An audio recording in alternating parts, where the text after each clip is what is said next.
Hello friends, welcome to my channel. आज आमे बनामा झुलेर भजा। तो प्रथमे कड़ाई रे तेल देदेमा, कंचा लंका देदेमा, क्रश करिथिबा लहसुन देदेबा और ताको टिके भाजी नेबा। तापर कटा हेतबा प्याज के देदेमा,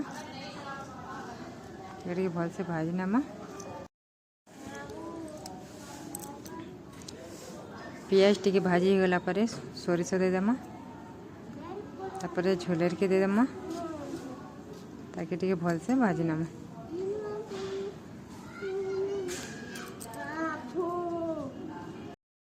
तापर हलदी गुंडा देदेमा, तापर स्वाद अनुसार लुण देदेमा, ताकि टिके भल से टिके घाटी देमा। तो रेडी हो गला हमर झुलेर भजा।